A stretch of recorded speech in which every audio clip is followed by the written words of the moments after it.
ఇష్టమైనటువంటి అద్భుతమైనటువంటి నామమున ఈ యొక్క జేసీఎం రక్షణ సువార్త సభలకు విచ్చేసినటువంటి ప్రజలందరికీ కూడా వందనాలు తెలియచేస్తూ ఉంటున్నాను. మీరందరూ కూడా వాతావరణం అనుకూలంగా లేకపోయినప్పటికీ ఈ వాతావరణము దేవుడు అనుకూలపరచడానికి మేమెంతో ప్రార్థన చేసాం. మేము బయలుదేరక ముందే ఇక్కడి నుంచి నాకు సమాచారం వచ్చింది, వర్షము కురుస్తుంది అని. సో అక్కడ ఉన్నటువంటి మేమందరం కూడా, మా టీం అంతా కూడా మరి అందరు కూడా ప్రార్థన చేసి దేవుని యొక్క సన్నిధిలో మా మనవులు వినిపించినప్పుడు దేవుడు కనికరించి ఈ యొక్క వర్షాలని ఆపడానికి దేవుడు సహాయం చేశాడు. అందుని బట్టి దేవునికి వందనాలు తెలియచేస్తూ ఉంటున్నాను. కనుక ప్రియమైన దేవుని బిడ్డలారా, గత రాత్రి మీ మధ్యన వాక్యాన్ని పంచుకోలేకపోయినప్పటికీ మరి ఈరోజు మీ మధ్యలో వాక్యం పంచుకోవటానికి దేవుడు నాకు అనుగ్రహించినటువంటి కృపను బట్టి దేవునికి వందనాలు తెలియచేస్తూ ఉంటున్నాను. మీరందరూ చాలాసేపు అయింది కూర్చొని, మీరందరూ లేచి నిలబడినట్లయితే ప్రార్థన ద్వారా మనము ఈ యొక్క వాక్య సందేశంలోనికి వెళ్దాం. దేవుడు కృపామయుడు, గొప్ప దేవుడు, మంచి దేవుడు. తల్లి ప్రేమ కన్నా, తండ్రి ప్రేమ కన్నా, తల్లిదండ్రులు బంధుమిత్రుల ప్రేమ కన్నా అతీతమైనటువంటి ప్రేమ కలిగినటువంటి వాడు. దయచేసి మనం అందరం కళ్ళు మూసుకుందాం. కళ్ళు మూసుకొని ఉంచినప్పుడు ఒక చిన్న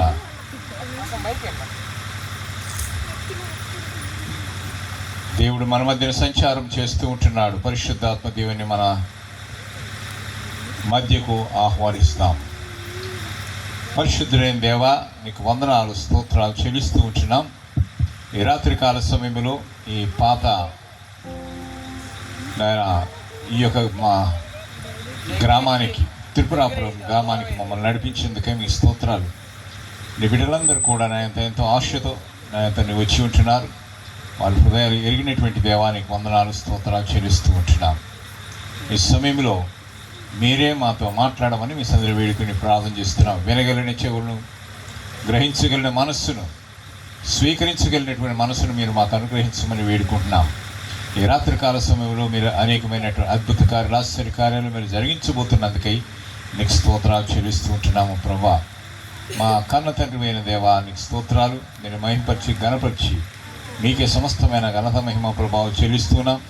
అయోగ్యని, అపాత్రుడైన నన్ను నేను నీ సిలువ చాటును మరుపరుచుకొని నీ చెవివాక్కును అందించడానికి ఒక సాధనంగా వాడుకొని మీరే మహిమ ప్రభావములు పొందుకోమని యేసు నామమున ప్రార్థించి వేడుకుంటున్నాము తండ్రి, ఆమేన్. కన్న తల్లి ప్రేమ కన్నా మిన్నయైన ప్రేమ నీదే, నాకున్న వారే నన్ను విడిచినా విడువని ప్రేమ నీదే. కన్న తల్లి ప్రేమ కన్నా మిన్నయైన ప్రేమ నీదే, నాకున్న వారే నన్ను విడిచినా విడువని ప్రేమ నీదే. విడువని యేసు ఆరాధన, మరువని తండ్రి ఆరాధన,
ఆరాధన కన్న తల్లి ప్రేమ కన్నా నిన్నయైన ప్రేమ నీదే నాకున్న వారి నన్ను విడిచిన విడువని ప్రేమ నీదే. అవును నిజమే కదా, కన్న తల్లి కన్నా ఈ రూపంలో ఎవరు లేదనుకుంటాం, కానీ అంతకన్నా మించినటువంటి ప్రేమ చూపించేటువంటి వాడు దేవుడు. ఈ వారందరూ నిన్ను విడిచినప్పటికీ కూడా విడవనటువంటి దేవుడు. ఎవరు విడిచినా ఆయన విడిచేటువంటి దేవుడు కాదని ఆయన జ్ఞాపకం చేస్తూ ఉంటున్నాడు. వ్యాధుల్లో ఉన్నప్పుడు, బాధల్లో ఉన్నప్పుడు, కష్ట సమయాల్లో ఉన్నప్పుడు, నష్ట సమయాల్లో ఉన్నప్పుడు కూడా, ఆపదలను చీకట్లాగా నేను కమ్ముకుని ఉన్నప్పుడు కూడా నిన్ను విడవక ఎడపాయక నిన్ను ప్రేమించేటువంటి దేవుడు. ఆపదలెన్నో అలలైనాపై కమ్ముకొని ఉండగా విడవలేదుగా, అందరూ మరచిన మరవలేదుగా. ఆపదలెన్నో అలలైనాపై కమ్ముకొని ఉండగా విడవలేదుగా, అందరూ మరచిన మరవలేదుగా. అనువని యేసు ఆరాధన మరువని తండ్రి ఆరాధన ఇరువని యేసు ఆరాధన మరువని తండ్రి ఆరాధన కన్న తల్లి ప్రేమ కన్నా నిన్నయైన ప్రేమ నీదే నన్నవారి నన్ను విడిచిన విడువని ప్రేమ నీదే. విడువని యేసు ఆరాధన మరువని తండ్రి ఆరాధన విడువని యేసు ఆరాధన మరువని తండ్రి ఆరాధన కన్న తల్లి ప్రేమ కన్నా నిన్నయైన ప్రేమ నీవే నాకున్న వారే నన్ను విడిచిన విడువని ప్రేమ నీవే. హల్లెలూయా. అందరికన్నా మించినటువంటి ప్రేమ మనల్ని ప్రేమించి, దయచేసి కూర్చునండి. దేవుడు మనల్ని ప్రేమించి ఈ లోకములో ఆయన స్వరూపమందు ఆయన పోలిక చొప్పున ఆయన మనల్ని సృజించి ఒక కుటుంబాలుగా ఏర్పాటు చేసి ఉంటున్నాడు. కొన్ని వ్యవస్థలను దేవుడు ఏర్పాటు చేశాడు. కుటుంబ వ్యవస్థ, న్యాయ వ్యవస్థ, పరిపాలనా వ్యవస్థ, ఆర్థిక వ్యవస్థ, ఈ వ్యవస్థలన్నీ కూడా ఏర్పాటు చేస్తే వాటిలన్నిటిలో కూడా అతి శ్రేష్టమైనటువంటి వ్యవస్థ ఏదంటే కుటుంబ వ్యవస్థ. కనుక ఈ కుటుంబంలో అని మనకు ఏమర్థమవుతుంది అని అంటే, కుటుంబంలో ఎవరెవరు ఉంటారు? మీ నుంచి నాకు రెస్పాన్స్ రావాలి. కుటుంబంలో ఎవరుంటారు? తల్లి, తండ్రి, భార్య, భర్త, పిల్లలు, అన్న, చెల్లెలు, అక్క, బావమరుదులు, ఈ కుటుంబంలో ఉన్నటువంటి వారందరూ ఉంటారు కదా. అయితే అందరూ కూడా కలిసి ఒక స్థలంలో నివసిస్తే, ఒక ఇంట్లో ఉంటే దాన్ని ఏమంటాం మనము?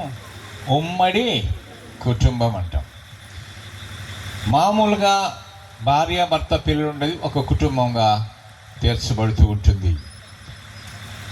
ఆది యందు దేవుడు ఆదాము హవ్వలను తన స్వరూపమందు దేవుడు సృజించి ఉంటున్నాడు. మొట్టమొదటిగా ఆదామును మట్టితో సృజించినటువంటి వాడు. వాని యొక్క నాసికా రంధ్రం, నాసిక అంటే ముక్కు, ఈ ముక్కు యొక్క రంధ్రాలలో జీవవాయువును ఊదినప్పుడు నరుడుగా, జీవాత్మ కలిగినటువంటి వాడుగా, జీవించేటువంటి వాడుగా రూపించబడ్డాడు. అయితే నరుడు ఒంటరిగా ఉండటం మంచిది కాదని, వానికి ఒక సాటి అయిన సహాయాన్ని ఏర్పాటు చేస్తే బాగుంటుందని దేవుడు తలంచినటువంటి వాడై ఒక ఆలోచన కలిగి ఏం చేశాడంటే, దేవుడు ఆ మానవునికి గాఢ నిద్ర కలగజేశాడు. గాఢ నిద్ర అంటే మీకు జ్ఞాపకం చేస్తా, ఏదైనా ఆపరేషన్ చేయాలి, పెద్ద ఆపరేషన్ చేయాలంటే మత్తు మంది ఇస్తారు కదా.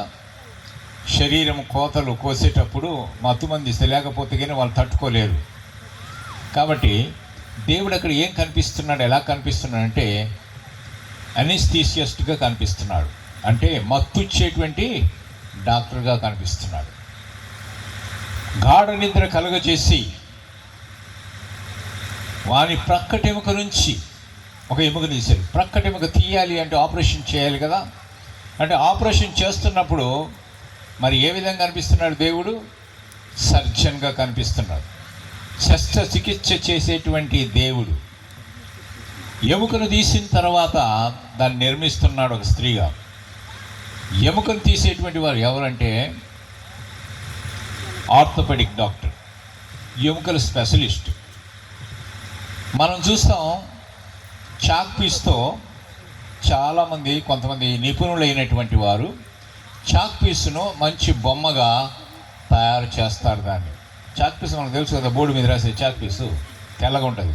దాన్ని ఏ రూపం కావాలని చేస్తారు. ఇంకొంతమంది ఏం చేస్తారు, బియ్యమును కూడా దాన్ని మంచిగా కనపడేటట్టుగా ఏదో ఒక ఆకారాన్ని నిర్మిస్తున్నాడు. అయితే మానవుడే ఈ విధంగా నిర్మించగలిగినప్పుడు ఎముక నుంచి స్త్రీని నిర్మించటము సాధ్యం కాదంటారా? తప్పకుండా సాధ్యమే. కనుక దేవుడు ఏం చేశాడంటే నరుని యొక్క పక్కటెముకలో నుంచి స్త్రీని సృజించినట్టుగా చూస్తున్నాం. దేవుడు చాలా జ్ఞానవంతుడు. ఆయన ఒకవేళ తలలో నుండి ఒక ఎముక తీసి స్త్రీనిగా చేసినట్లయితే స్త్రీ ఏం చేస్తుంది? పురుషుణ్ణి తొక్కేస్తుంది కదా, విలువ లేకుండా చేసేస్తుంది. నువ్వెంత హై అని చెప్పి. ఒకవేళ పురుషుని యొక్క కాళ్ళలోంచి తీసింది అనుకోండి, వీడు తొక్కేస్తాడు, అనగా తొక్కేస్తాడు. అందుకోసం ఏం చేశాడు దేవుడు? ఎక్కడి నుంచి తీశాడు? ప్రక్క నుంచి తీశాడు. ప్రక్క నుంచి తీసినంటే సమానము, బోత్ ఆర్ ఈక్వల్. స్త్రీ పురుషుడు. మొట్టమొదటిగా ఆదామును సృజించినప్పుడు దేవుడు ఆదాము అని పేరు పెట్టాడు. ఆదాము అనగా మట్టి మనిషి. మీరు ఇప్పుడు అందరూ వచ్చారు కదా, ఒకసారి రుద్దుకోండి, చేయి రుద్దుకుంటే ఏమొస్తుంది? మట్టే వస్తుంది. మళ్ళీ బాగా దుడుచుకోండి, మళ్ళీ రుద్దుకోండి, ఏమొస్తుంది? మట్టే వస్తుంది. కాబట్టి మట్టి మనిషి. మరి అవ్వను దేంతో చేశాడు? మట్టి మనిషిలో నుండి వచ్చినటువంటి ఎముక ద్వారా చేశాడు. మళ్ళీ ఆమె ఏదో మళ్ళీ ఒక బొమ్మను చేసి మళ్ళీ ఆమె నాసికారంధ్రములు ఊది మళ్ళీ జీవించే ఆత్మగా చేయలే. ఆదామును మాత్రమే యవనస్తునిగా చేసి మట్టితో జీవం పోసాడు. పక్కటెముకను తీసి ఆ ఎముకను రూపించి స్త్రీగా చేసి దేవుడు ఆదాము దగ్గరికి తీసుకొచ్చినట్టుగా చూస్తూ ఉంటున్నాం. అయితే పురుషుని సృష్టించినప్పుడు ఎలా సృష్టించాడంటే బలవంతుడిగా, శారీరక దారుఢ్యం కలిగినటువంటి వాడుగా, ధైర్యశాలిగా, కష్టపడి పనిచేసేటువంటి వాడుగా సృజించినట్టుగా చూస్తున్నాం. కుటుంబాన్ని సంరక్షించేటువంటి బాధ్యత కలిగినటువంటి వాడిగా చూస్తున్నాం. కానీ స్త్రీ అయితే బలహీనమైన ఘటం.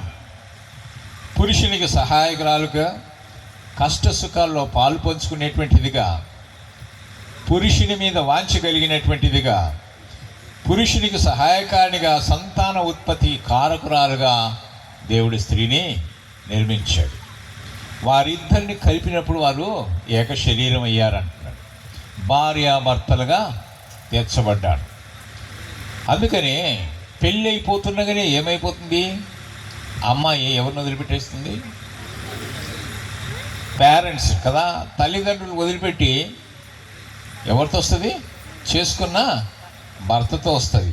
బైబిల్ గ్రంథం ఏం చెప్తుంది అంటే ఆదికాండం 2వ అధ్యాయం 24వ వచనములో పురుషుడు తన తండ్రిని తల్లిని విడిచి తన భార్యను హత్తుకొనును.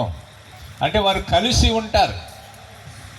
ఎప్పుడైతే వివాహం అవుతుందో ఎప్పుడైతే ఆ మూడు ముళ్ళ బంధం ఏర్పడుతుందో అప్పుడే వాళ్ళ నుంచి ఏం ఏర్పడుతుంది? ప్రేమ. కాండి, విడదీయరానటువంటి ప్రేమ. వివాహమైన తర్వాత వాళ్ళని మనం ఏమని పిలుస్తాం? ఒక కుటుంబంగా పరిగణిస్తాం. వివాహానికి ముందు స్త్రీ పురుషునికి ఎలా కనిపిస్తుందో తెలుసా? ఎలా కనిపిస్తుందమ్మా? ఎలా కనిపిస్తుంది? వివాహానికి ముందు, పెళ్లి కాకముందు అబ్బాయికి అమ్మాయి ఎట్లా కనిపిస్తుంది? ఎలా కనిపిస్తుందండి? దివి నుండి భూమికి దిగి వచ్చిన అప్సర శిరోమణిలాగా రంభ, ఊర్వశి, మేనక, తిలోత్తమలు వీళ్ళు ఎవరు కూడా వెనకరారు. అంత అందంగా కనిపిస్తుంది అబ్బాయికి. ఇక అమ్మాయికి ఎలా కనిపిస్తుంటే నవమన్మథుడిలాగా కనిపిస్తాడు. వీళ్ళు తప్ప నాకు ఎవరు లేరన్నట్టుగా కదా. పెళ్ళి చేసుకుంటారు కదా, వాళ్ళు చూస్తూనే చిలక, వాళ్ళు చూస్తూనే ఆ జంట చూస్తూనే ఏమనుకుంటారు? అబ్బా, చిలక గోరింకల్లాగా ఉన్నారు, చక్కనేటువంటి జంట దారిన పోతూ ఉంటే అబ్బా ఏం జంట అండి, ఒకరి కోసం ఒకరి పుట్టినట్టుగా ఉన్నారు అని చెప్పేసి అని అంటుంటారు. ఆరంభములో ఒకరిని ఒకరు వదిలిపెట్టలేరు. అప్పుడు దాకా తల్లిదండ్రులు పెంచి పెద్ద చేసి చదువు చదివించి అన్నీ చేసి అంత చేసిన దాని వాళ్ళు మర్చిపోయి నిన్నగాక మొన్నొకరు వచ్చిన ఆ మూడు ముళ్ళు వేసేస్తుండగానే ఇప్పుడు విడవలేదు. ఆయన ఏమన్నంటే ఈమె లేస, ఏంది మా ఆయన అంటున్నాను కదా. ఏమని అన్నారనుకోండి, పూలం పెళ్లిపీటల మీద ఏమనంటే వెంటనే ఏంది నా భార్య ఏమంటున్నాం కదా. అంటే ఆ ప్రేమ బంధము అనేది దేవుడు వాళ్ళలో కలిగించాడు. ఆ భార్యకు ఏదైనా చిన్న దెబ్బ తగిలినా లేకుంటే ఏదైనా బాధ కలిగినా భర్త ఇంకా భావిస్తాడు, తనకు కలిగినట్లుగా భావిస్తాడు. స్త్రీ కూడా అంతే. కొంతకాలానికి ఆ భార్యాభర్తలకి సంతానం కలుగుద్ది. సంతానం కలిగిన తర్వాత స్త్రీలో ఏమవుతుంది? కొంత ఆకర్షణ తగ్గిపోద్ది. అవునమ్మా, పెళ్లి సమయం ఉన్నప్పుడు పిల్లలు పుట్టిన తర్వాత అట్లే ఉంటారా? అలా ఉండలేరు కదా. అప్పుడు ఆప్యాయత ఏమైపోతుంది? ఆ ప్రేమ ఏమైపోతుంది? సన్నగిల్లి ఎవరి వైపు మల్లుకుంటుంది? సంతానం వైపు, పిల్లల వైపు మల్లుకుంటుంది. ఆమె అప్పుడు ఏం చేయాల్సి వస్తుంది? భర్తను చూసుకోవాలా, పిల్లలను చూసుకోవాలా, అత్తమామలను చూసుకోవాలా, వాళ్ళందరికీ ఏ లోటు లేకుండా చూసుకుంటూ భర్తను కూడా సంతృప్తిపరుస్తూ సంసారాన్ని కొనసాగిస్తూ ఉండాలి. ఇంతకాలం వారు ఒంటరిగా ఉన్నటువంటి వారు ఇప్పుడు ఏమవుతారు? పిల్లలు కలిగినటువంటి వారు అవుతారు. కొంతకాలం అయిన తర్వాత నా పిల్లలు పెద్దవారై బాధ్యతలు పెరిగిపోయి ఏమవుతుంది? భార్యను చూసినప్పుడు మునుపున్నట్టుగా భర్తకు అంత ఆకర్షణీయంగా ఆమె కనిపించదు. అప్పుడు మనోడు ఏం చేస్తాడు తెలుసా? ఇది ఎట్టు చూసుకుంటుంటాడు, పక్కదోవ చూస్తాడు. ఏమా నిజమే నేను చెప్పేది అబద్ధమని చెప్తున్నా? లేదు కదా. పక్కదావాలు చూస్తాడు. ఒకవేళ బంగ్లా ఉందనుకోండి, బంగ్లా పైన ఉన్నామని చూసుకుంటాడు. ఓ పక్కున్నాడని పక్కామని చూసుకుంటాడు. ఎదురుంటామని ఉన్నదనుకోండి, ఎదురుంటామని చూసుకుంటాడు. ఒకవేళ ఉద్యోగం చేస్తున్నారనుకోండి, ఉద్యోగంలో సహ ఉద్యోగిని చూసుకుంటాడు. ఒకవేళ పొలం పనులు చేస్తున్నారనుకోండి, పొలంలో ఉన్నామని చూసుకుంటాడు. ఎందుకు ఇది అంటే వాళ్ళలో ఏం కలుగుతూ ఉంది? ఆకర్షణ అనేది తక్కువైపోయింది కనుక అప్పుడు మొట్టమొదట ఏమో ఆకర్షణంగా ఉన్నటువంటి భార్య ఇప్పుడు ఆకర్షణ కోల్పోయినటువంటిగా ఉంటుంది, అందవిహీనంగా కనిపిస్తుంది.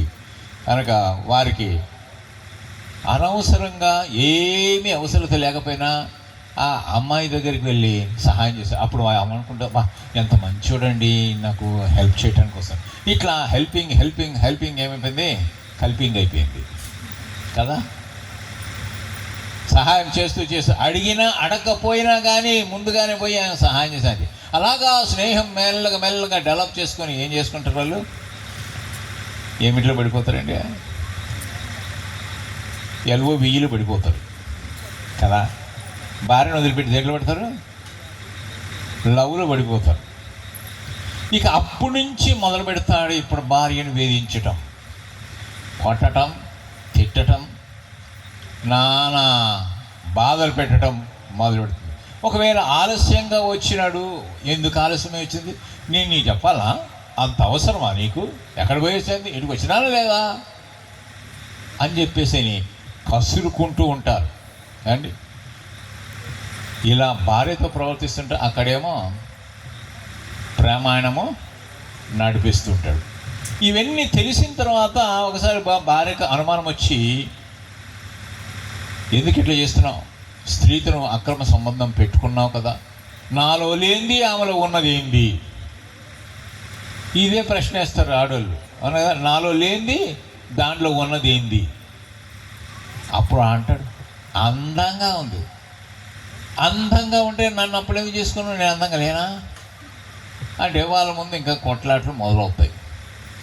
అప్పుడు కొట్లాట్లు మొదలైనప్పుడు ఏమంటాడో తెలుసా, పోయే పెడతాం ఒక అలా అంటాడు. ఏమంటాడు, పోయే పిడకమొహందానా అని అంటే అప్పుడు ఆమె ఏమంటుంది తెలుసా, పోరా పడమొచ్చాడు అంటది.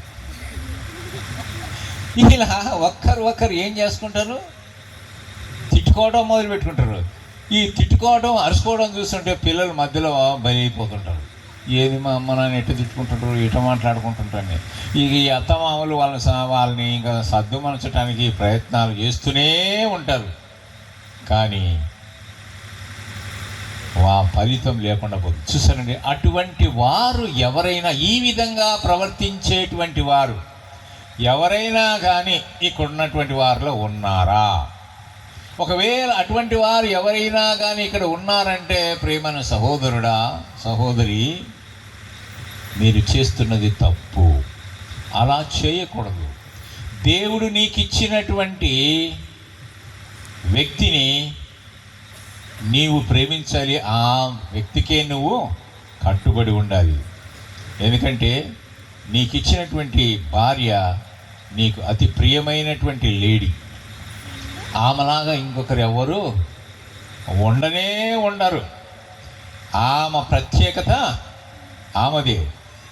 అది ఎవరికి రాదు. ఆమె ఎవరితోనూ పోల్చుకోవటానికి అక్కర్లేదు. ప్రేమ దేవుని బిడ్డలా, వివాహమైనప్పుడు ఆమె నీవెవరో తెలియదు అండి, నీ క్యారెక్టర్ ఏందో తెలియదు, నువ్వు మంచోడివో తెలీదు, చెడ్డోడివో తెలీదు, నువ్వు తిరిగిపోతువో తెలియదు, తాగుబోతువో తెలియదు, జూదరువో తెలియదు, వ్యభిచారివో తెలియదు, ఏదో తెలియదు. కానీ తల్లిదండ్రులు ఏర్పరిచినారు కనుక తల్లిదండ్రులు చెప్పినటువంటి మాటలు జవదాటకుండా కట్టుబడి తల వంచుకొని వివాహము చేసుకుంటుంది. నీవు మీ అత్తమామలు ఎట్టుంటారో ఆమెకు తెలియదు, నీకు తోడుకోడలు ఎట్లుంటారో తెలియదు, నీ సహోదరులు ఎట్లుంటారో ఆమెకు తెలియదు. తెలియకపోయినా కానీ తన తోబుట్టువులందరినీ వదిలిపెట్టి, తన బంధు మిత్రులందరినీ వదిలిపెట్టి, తనకు సన్నిహితంగా ఉన్నటువంటి వారిని వదిలిపెట్టి నిన్ను నమ్ముకొని ఆ స్త్రీ నీతో పాటు వచ్చిందంటే సమస్తాన్ని వదిలిపెట్టుకొని నీ కోసం వచ్చింది. అలాంటప్పుడు ఆ స్త్రీని నీవు నెగ్లెక్ట్ చేస్తే, నీ భార్యను నువ్వు చులకనగా చూస్తే అది ఎంత దౌర్భాగ్యమైన స్థితి. ప్రియమైన సహోదరుడా, ఆమె నిన్ను నమ్ముకొని వచ్చినప్పుడు నీలో సగభాగం, సింపుల్గా చెప్పాలంటే ఒక మాట అంటుంటారు, అర్ధనారీశ్వరుడు అంటారు కదా, సగభాగం, పురుషునిలో సగభాగము అని చెప్పేది. కానీ ప్రియమైన దేవుని బిడ్డలారా, మరి వాళ్ళందరూ నిన్ను ఎవరు వచ్చి వదిలిపెట్టిపోయినా కానీ భార్య మాత్రం నిన్ను వదిలిపెట్టకుండా నీ వెంటనే ఉంటుంది. ఒకవేళ నువ్వు నీ యొక్క తల్లిదండ్రులు ఇంటికి పోయినప్పుడు నీ భర్తను తీసుకొని వెళ్ళినప్పుడు ఏమన్నా నీ భర్తను అన్నాడు అనుకోండి, వాళ్ళు అన్నలో తమ్ముళ్ళో అక్కలో ఎవరో ఏదో అన్నారు, వాళ్ళ అమ్మనో నానో ఏదో తిట్టారనుకోండి భర్తను, అక్కడ ఉంటుందామా? ఏమండి ఇక మనం వీళ్ళతో పని లేదండి, మన ఇంటికి మనం పోదాంపా, ఏంటి మన ఇంటికి మనం పోదాంపా, అన్ని సంవత్సరాలు పెంచిన వదిలిపెట్టేసి ఎవరితో పోతుంది? పెళ్ళి చేసుకుని నిన్నగాక మనం పెళ్లి చేసుకున్నాను భర్తను. ఆ విధంగా నీ ఒక భర్త దగ్గరికి రావటానికి ఆ స్త్రీ ఎంతో కష్టపడి వస్తుంది కదా, నిన్ను సంతోషపెట్టడానికి తన్ను తాను నీకు సమర్పించుకుంటుంది. నీ సంతానాభివృద్ధి కలగటానికి ఆమె ప్రయాసపడుతుంది. నీ వంశాన్ని నిలబెట్టడానికి, నీ పిల్లలను కంటానికి ఆ ఆ క్రమములో తన ఆరోగ్యాన్ని కూడా లెక్క చేయదు. ఆరోగ్యాన్ని కూడా లెక్క చేయకుండా మరి నీకు సంతానం కలిగించడానికి ఎంతో ప్రయాసపడుద్ది. సంతానం కలిగినప్పుడు శరీర ఆకృతి మారిపోతుంది. కొంతమంది లావు అయిపోతారు, కొంతమంది సన్నగా అయిపోతారు. మరి అన్నిటికీ తెగించే ఆమె నీ దగ్గరికి వచ్చింది కదా. అందుకోసమని మరి అనేక సమయాల్లో, నీ కష్ట సమయాల్లో కావచ్చు, నీ నష్ట సమయాల్లో కావచ్చు, నీ ఇరుకులు ఇబ్బందులు కావచ్చు, వాటిల్లో సపోర్టుగా నిలబడి నిన్ను ఆదరించేటువంటి స్త్రీగా, భార్యగా ఉంటుంది. అందుకోసమే దేవుని వాక్యం ఏం చెప్తుంది అంటే, సామెతల గ్రంథం 18వ అధ్యాయం 22వ వచనం ఏం చెప్తుందంటే, భార్య దొరికిన వానికి మేలు దొరికెను కదండి, అట్టివాడు యెహోవా వలన ఆశీర్వాదము పొందును. కానీ ఇటువంటి స్త్రీని నీకు బహుమానంగా దేవుడిచ్చాడు. మరి ప్రియమైనటువంటి దేవుని బిడ్డలారా, మీరు భర్తలుగా ఉండి మీ భార్యలను ఏ విధంగా ప్రేమిస్తున్నారు? ఒక మంచి గృహ నిర్వాహకుడుగా నువ్వు ఉంటున్నావా? తిట్టువాడుగా ఉండకూడదు, కొట్టువాడుగా ఉండకూడదు, మద్యపానిగా ఉండకూడదు. మద్యపాని అంటే తెలుసా? మందు కొట్టేటోడు. సో మందు కొట్టేటోడు కదా నువ్వు ధనాపేక్ష లేనటువంటి వాడుగా ఉండకూడదు. అవునా? ధనాపేక్ష కలిగి ఉండాలా? ధనాపేక్ష లేనివాడుగా ఉండాలా? ధనాపేక్ష లేనివాడుగా ఉండాలి. ధనమును ప్రేమించి ధనమే సర్వస్వం అనుకొని పిల్లల్ని, భార్యలను నిర్లక్ష్య పెట్టేవారుగా ఉండకూడదు. ఒక రోజు రాత్రుల్లోనే మనం ధనవంతులు అయిపోవాలనే ఆశ అనేది ఉండకూడదు. ధనాపేక్షలుగా ఉండకూడదు. ఆశ నిగ్రహం కలిగి ఉండాలి. కొన్ని మనిషి ఆశాజీవి. ఏది కలిగి ఉండాలా, ఏది కలిగి ఉండకూడదు విచక్షణ జ్ఞానం కలిగి వాటిల్లో మాత్రం కలిగి ఉండటానికి ప్రయత్నం చేయాలి. కనుక నీవు ఏకపత్ని వ్రతుడవై ఉండాలి. ఒక్క భార్యను మాత్రమే, 10 మంది భార్యలు ఉండకూడదు. ఎంతమంది ఉండాలండి? ఒకటే భార్య ఉండాలి. అప్పుడప్పుడు మా హైదరాబాద్లో ఒక పాస్టర్ గారు ఉన్నారు. ఏమంటే నాకు ఏకైక భార్య అండి అంటాడు. అంటే దాని అర్థం 10 మంది భార్యలు ఉన్న మిగతా వాళ్ళకి నా ఏకైక భార్య అండి విమానం చూపిస్తుంటాడు. ప్రేమ దేవుని బిడ్డలారా, నీవు భార్యను గౌరవించేవాడిగా ఉండాలి, రెస్పెక్ట్ ఇచ్చేవాడిగా ఉండాలి, పిల్లలను స్వాధీనపరుచుకునేటువంటి వారుగా ఉండాలి, ఇంటిని బావుగా ఏలువాడుగా ఉండాలి, మంచి కుటుంబ యజమానిగా ఉండాలా, పోషించేటువంటి వాడుగా ఉండాలా. భార్య యొక్క బలహీనతలు గ్రహించి తన సొంత శరీరంలాగా ఆమెను పోషించి సంరక్షించి కాపాడవలసినటువంటి బాధ్యత భర్త మీద ఉంటుంది. అంతేకాకుండా దేవుని వాక్యం ఏం చెప్తుంది అంటే, కొలస్సీయులకు రాసిన పత్రిక 3వ అధ్యాయం 19వ వచనం ఏం చెప్తుందంటే, భార్యలారా మీ భర్తలను తిట్టండి, కొట్టండి అనుందా? ఏముంది? ప్రేమించండి కదా. భర్తలారా మీ భార్యలను ద్వేషించండి ఉందా? నా బైబిల్ ద్వేషించండి అని అయితే లేదు, ప్రేమించండి ఉంది. మీ బైబిల్ ఏమైనా ఉంది అట్లా? లేదు కదా. ప్రేమించండి అని ఉంది. మరి భర్తలారా మీ భార్యలు మీరు ప్రేమిస్తున్నారా, ద్వేషిస్తున్నారా? ఒకసారి ఆలోచన చేయండి. మీ గుడి మీద చేయి పెట్టుకొని ఆలోచన చేయండి, నా భార్యని ఎట్లా చూసుకుంటున్నాను. కనుక ప్రియమైన దేవుని బిడ్డలారా, నేను చెప్పొచ్చేది ఏంటంటే, నువ్వు ఎప్పుడే కానీ నీ భార్యతో మాట్లాడేటప్పుడు ఎప్పుడే కానీ గట్టిగా అరిచి మాట్లాడద్దు. కొంతమంది గట్టిగా అరిచి మాట్లాడితే ఆమె నోరు ముప్పియొచ్చులే, ఆమె నా కంట్రోల్లో ఉంటుందిలే, గట్టిగా అమ్మో పులి వస్తుంది అని. భర్త వస్తున్నంటే సంతోషంగా ఎదుర్కొనేటువంటి భార్యగా ఉండాలి. భార్య ఎదురు చూస్తుంది అని భర్త వచ్చేట్టుగా ఉండాలా.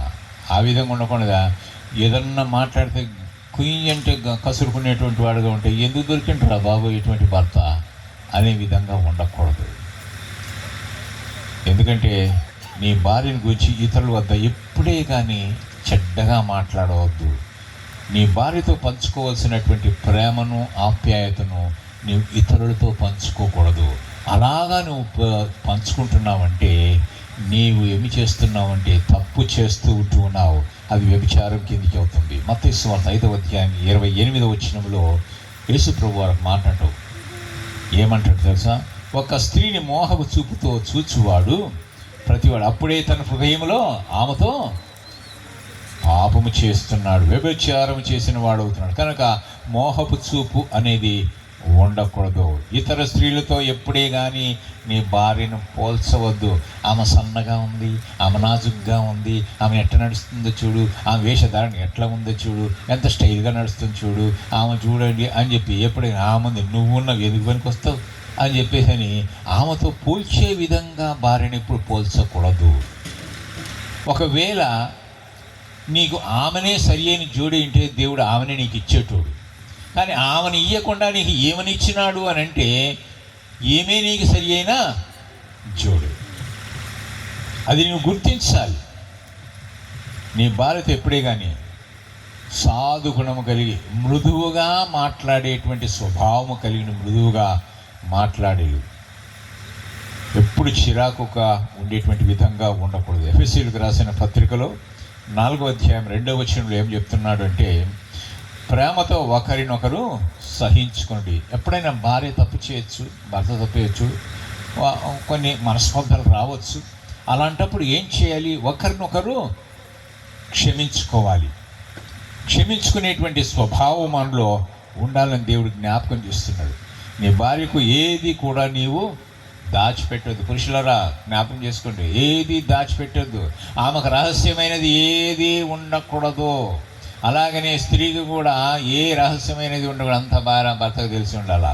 కొంతమంది భర్తలు ఏం చేస్తారంటే కుటుంబంలో భార్యలు తెలియకుండా అప్పులు చేసేస్తుంటారు, ఇంకొంతమంది ఇన్సూరెన్స్లు చేసేసి ఉంటారు, కొంతమంది లోన్లు పెట్టుకొని ఉంటారు, ఇంకొంతమంది ఫిక్స్డ్ డిపాజిట్లు పెట్టుకొని ఉంటారు. కానీ దాన్ని ఎక్కడ ఉన్నాయి రేపొద్దు చచ్చిన తర్వాత అనుకోని విధంగా మూడు తెచ్చాడు అనుకోండి, భర్త తెచ్చాడు అనుకోండి, అప్పుడు ఎవడో అప్పులు చేసినటువంటి వాడు అప్పులోడు ఏం చేస్తాడు? అప్పులు ఇచ్చినాడు ఇంటికాడ పరిగెత్తి వస్తాడు. ఇంటికాడ పరిగెత్తి ఏం చేస్తాడు? ఏమ్మా మీ ఆయన ఇదిగో పత్రం రాసి ఇచ్చినాడు, నాకు డబ్బులు కట్టలేదు కాబట్టి ఇల్లు ఖాళీ అని చెప్పేసి నేను రోడ్డున పడేసి ఆ ఇల్లును అమ్మేస్తాడు. ఒకవేళ నువ్వు ఏదైనా ఫిక్స్డ్ డిపాజిట్లు చేసినావు అనుకో, నీ భార్యకి తెలియకపోతే ఆ ఫిక్స్డ్ డిపాజిట్ ఈమెకు వచ్చే అవకాశం లేదు కదండి. కనుక ఏది కూడా నీకు కష్టం వచ్చినా, సంతోషం కలిగినా, ఏదైనా బాధ కలిగినా, నీవు ఆఫీసులు కానీ, నీ ప్రయాణంలో కానీ, నీ ఆరోగ్య పరిస్థితులు కానీ ఏది కూడా దాచుకోకుండా నీ భార్యకు నీవు చెప్తే, నీ భార్య కూడా ఆ విధంగా ప్రవర్తిస్తే వారు సరైన విధమైనటువంటి సంసార జీవితము సాగించగలుగుతారు. కనుక ప్రియమైన దేవుని బిడ్డలారా, నీ భార్య శరీరం గురించి కూడా ఎప్పుడు కూడా కించపరచకూడదు. నువ్వు ఎంత బక్కగున్నావే అనొద్దు, లేకపోతే నువ్వు ఎంత లావుగా ఏనుగులాగా ఉన్నావే అని చెప్పేసి నువ్వు ఆమెను దున్నపోతులాగా ఉన్నావే అని ఇష్టం వచ్చినటువంటి మాటలు మాట్లాడేటువంటి వారుగా ఉండకూడదు. ఎందుకంటే ఆమెను ఆ విధంగా మారటానికి కారణం ఏంటంటే, ఆమె నీకు పిల్లలను కనుట వలన ఆమె శరీరంలో మార్పులు వస్తాయి. కనుక మార్పులు వస్తాయి కనుక, సహజంగా మార్పులు వస్తాయి కనుక ఆమె మొదట ఎలాగున్నదో అలాగ ఉండటం అసాధ్యం. కనుక ఆమెను మొట్టమొదటి ఏ విధంగా ప్రేమిస్తున్నావో చివరి వరకు కూడా ఆ విధంగానే ప్రేమించేటువంటి వారుగా ఉండాలి. ఆమె శరీరం బట్టి ఎప్పుడే కానీ విలువ కట్టకూడదు, అందమును బట్టి విలువ కట్టకూడదు. ఎందుకంటే వృద్ధాప్యంలో ఏముంది, పిల్లలు ఎక్కడో అక్కడ సెటిల్ అయిపోతారు, దూర ప్రాంతాలకు వెళ్ళిపోతారు, బయట దేశాలకు వెళ్ళిపోతారు. ఆఖరికి మిగిలేది ఎవరు? భార్యాభర్తలు మాత్రమే.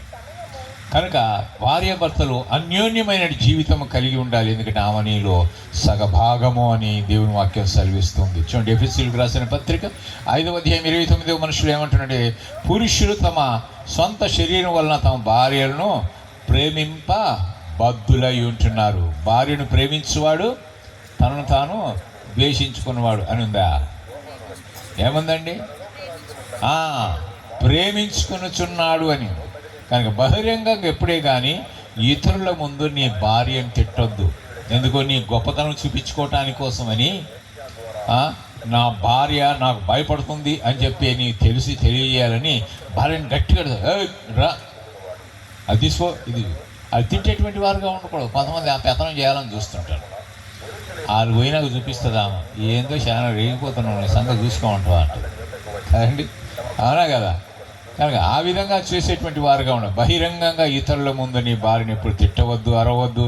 ఏదైనా సహజ సమస్య వచ్చిందంటే రహస్యంగా నీవు గదిలోనికి వెళ్ళి నీ యొక్క సమస్యలు పరిష్కారం చేసుకోవాలి. ఎప్పుడు కూడా భార్యను మెచ్చుకుంటూ ఉండాలి, థ్యాంక్స్ చెప్తూ ఉండాలి. నీ గురించి, నీ పిల్లల గురించి ఆమె ఎక్కువగా శ్రద్ధ తీసుకుంటుంది. ఇది యేసుక్రీస్తునందు మీ విషయంలో దేవుని చిత్తమై ఉంటుంది. స్త్రీలంతా ఒకేలాగా వంట చేయరు, చేస్తారండి? స్త్రీలందరూ వంటలు ఒకటే రకంగా చేయరు.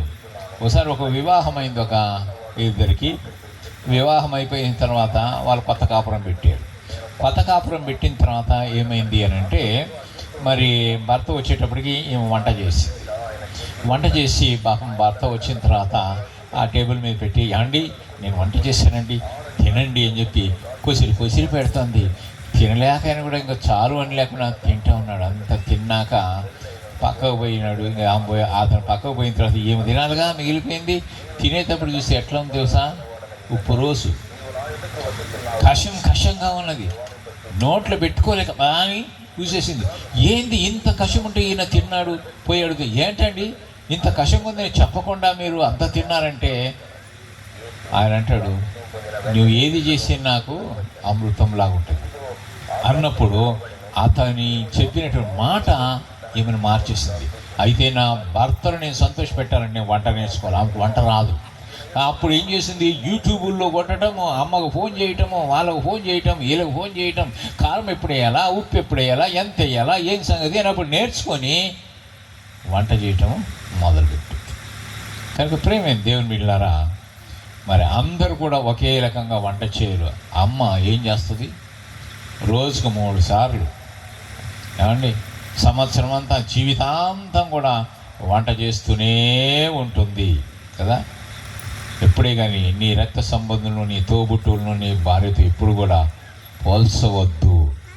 నీవు అందరికన్నా మొట్టమొదటి ప్రాధాన్యత నీ భార్యకి ఇవ్వాలి. ప్రేమైన దేవుని బిడ్డలారా, నీ భార్య యొక్క ఆధ్యాత్మిక జీవితం కోసం నువ్వు ఏదైనా ఎంతైనా ఖర్చు పెట్టవచ్చు. ఎక్కడ మీటింగులు జరిగితే అక్కడ తీసుకుని వెళ్ళచ్చు, ఎక్కడ ప్రార్థన జరుగుతుంటే అక్కడ తీసుకుని వెళ్ళచ్చు, ఆత్మలో అభివృద్ధి పొందటానికి. మీరు ఒకవేళ ఏదైనా తప్పిదాలు చేసినట్లయితే ఒకరి ఎడల ఒకరు ఏం చేసుకోవాలంటే పాపములను ఒప్పుకోవాల్సినటువంటి వారుగా ఉండాలి.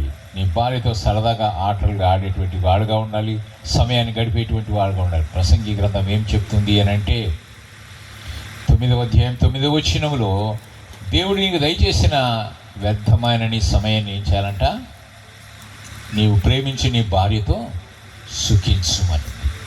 కనుక భార్యతో సుఖించమని ఉంది, కానీ బయట వాళ్ళతో సుఖించమని ఉందా? లేదు కదా. అంటే భార్యతోనే, అంటే ఆ అనుబంధం కలిగి ఉండాలి. ఒక విషయం మీకు జ్ఞాపకం చేస్తాను, ఏంటి అని అంటే, భర్త చచ్చాడు అనుకోండి, భర్త చచ్చినాడంటే వాళ్ళ స్నేహితులకో బంధువులకో ఎవరికే కానీ భూస్థాపితం చేయటానికి సమయం దొరకపోవచ్చు, రాలేకపోవచ్చు. కానీ భార్య నీ సమాధి మీద పడి ఏడుస్తుంది. వాళ్ళు వచ్చి ఎవరాడు, ఎందుకు ఏడుస్తుంది? ఆమె నీ మీద ప్రేమ కలిగింది కాబట్టి, ఆమె జీవితాన్ని త్యాగం చేసింది కాబట్టి, నీ కోసం పిల్లలు కలిగింది కాబట్టి, ఎన్నో కష్టాలను ఓర్చుకుంది కాబట్టి, నువ్వు తిట్టినా ఓర్చుకుంది, నీ కొట్టినా ఓర్చుకుంది, అన్ని విషయాల్లో ఆమెనే అంత భరించింది. కనుక ఆమె విషయంలో నువ్వు ఎంత జాగ్రత్త కలిగి ఉండాలి. కనుక ప్రేమైన దేవుని బిడ్డలారా, ఎప్పుడే కానీ డబ్బుతో నీ భార్యను లోపరుచుకోవటానికి, నియంత్రించడానికి, లేక కంట్రోల్ చేయటానికి ఎప్పుడు కూడా ప్రయత్నించవద్దే వద్దు. అందుకని పురుషులందరూ కూడా జాగ్రత్తగా కాపురం చేసేటువంటి వారంగా ఉండాలి. భార్య యొక్క బలహీనతలు ఎప్పుడు కూడా పురుషుడు బయట పెట్టకూడదు. భార్య కొన్నిసార్లు అనారోగ్యత వల్ల ఉండొచ్చు, బెడ్లోంచి లేవలేని పరిస్థితిలో ఉండొచ్చు. అలాంటి పరిస్థితిలో పక్కలో పోయిన భార్యకి రోగం ఉందా, నేనే చేసి పెట్టాల్సి వచ్చింది అని చెప్పుకోకూడదు. అది చెప్పుకుంటే నిన్ను నీవే బయటేసుకుంటున్నావు. కాగా అలా చేసేవాడుగా ఉండాలి. ఆమె తల్లిదండ్రులను, ఆమె తోబుట్టువులు నీ ఇంటికి వస్తే నీవు వారిని ఘనపరిచేటువంటి విధంగా ఉండాలి.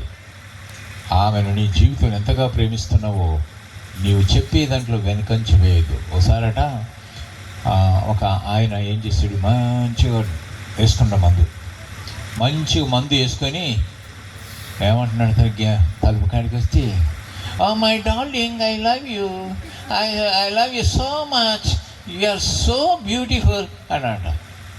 తలుపు దగ్గర తలుపేసింది. అప్పుడు ఆమె, ఇక సార్లే నీ సంబడం దాకొచ్చిన నాకు అర్థమైందిలే అని చెప్పేసాను కదా, దా లోపల రా అని చెప్పి తీసుకొని మంచాన పాడేసి ఆనిటి పడిపోతున్నానే. ఆ చెప్పులు తీసి, లేకపోతే బూట్లు తీసేసి, అని సరిగేసి, వాడు కక్కితి అదేం తీసేసి కడిగేసి మంచిగేసి, ఆమె ఇంకేం చేస్తుంది, భర్త కోసం వచ్చేదాకా ఉండి కాసుకొని తిందాం అనుకుని ఆఖరికి వాడిట పరిస్థితి పడినాడు. తినకపోతే నీళ్ళు దాగి పడుకుంటుంది. అంటే ఆమెకు భర్త ఇడలో ఎంత ప్రేమ ఉంది. కానీ ప్రేమ దేవుని బిడ్డలారా, భర్తను ప్రేమించే భార్యగా ఉండాలి, భార్యను ప్రేమించేటువంటి భర్తగా ఉండాలి.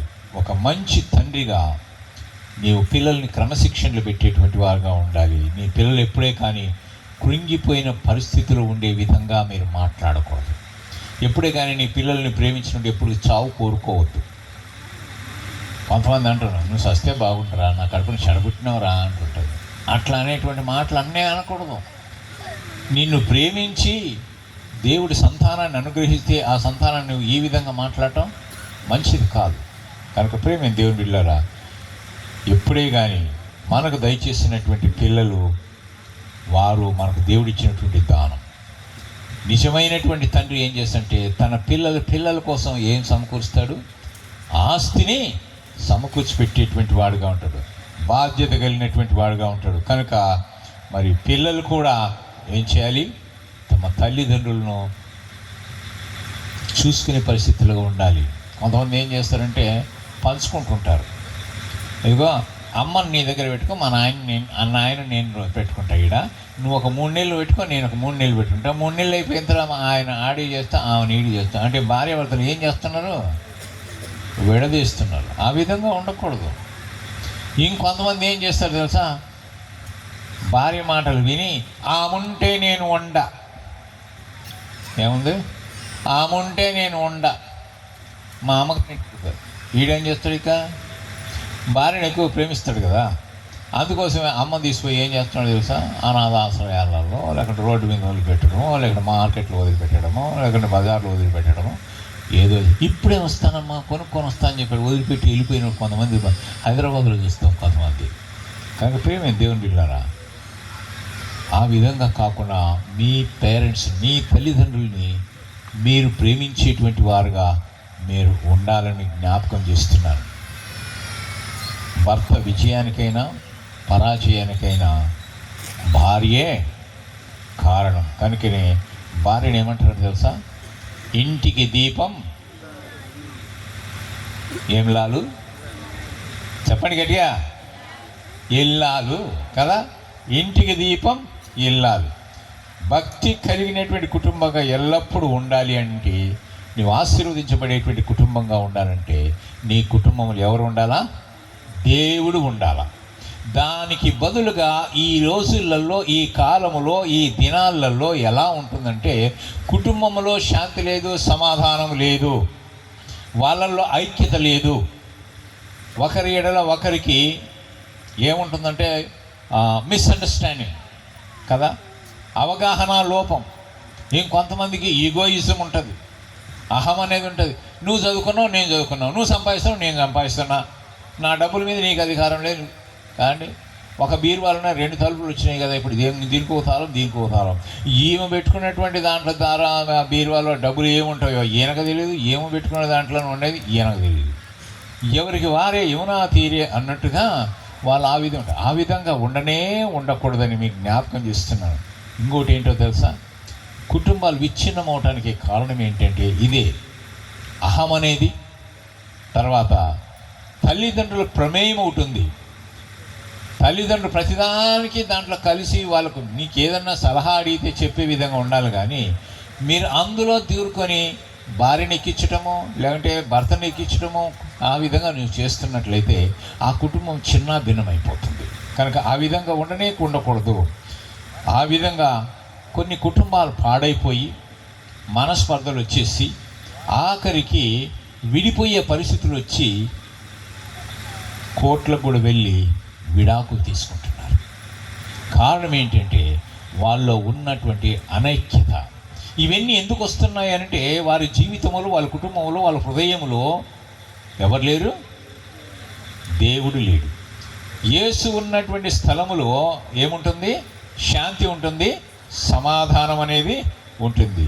మరి శాంతి సమాధానం లేక కొట్టుమిట్టాడుతూ ఉంటున్నారు. అటు వారికి ఒక మంచి వార్త, వాళ్ళు బాగుపడటానికి ఒక మంచి వార్త ఉంది. ఏంటి ఆ వార్త తెలుసా? ఏమండి,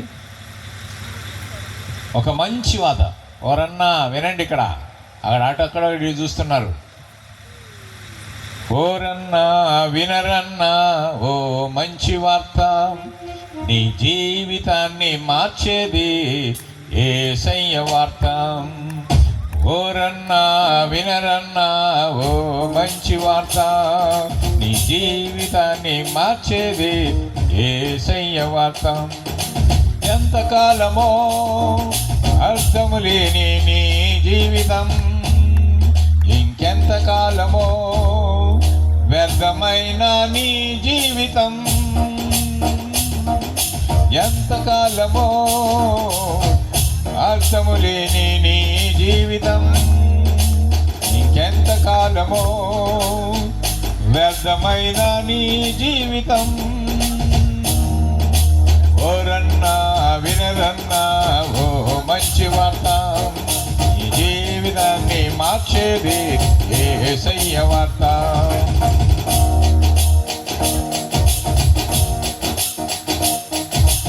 నిజమే, నీకు బలం ఉందని, లేకపోతే నీకు శక్తి ఉందని, నీకు ధనం ఉందని, లేకపోతే నీకు ఉన్నత స్థితి ఉందని నీవు మిడిసిపడుతున్నావేమో. కానీ అవన్నీ కూడా ఏవి కూడా నిన్ను ఆదుకునే పరిస్థితుల్లో లేదు.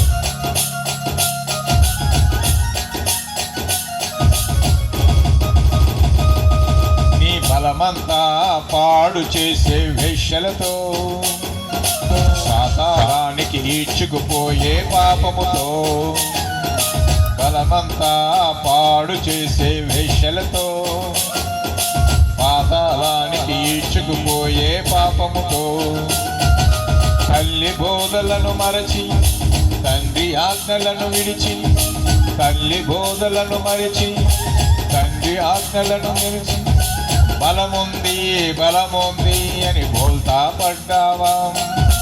అయ్యో ఏడ్సంటూ మంచాన పడ్డావా? బలముంది అని బోల్తా పడ్డావా? అయ్యో ఏడ్సంటూ మంచాన పడ్డావా? ఓరన్నా వినరన్నా ఓ మంచి వార్త, జీవితాన్ని మార్చేది యేసయ్య వార్త.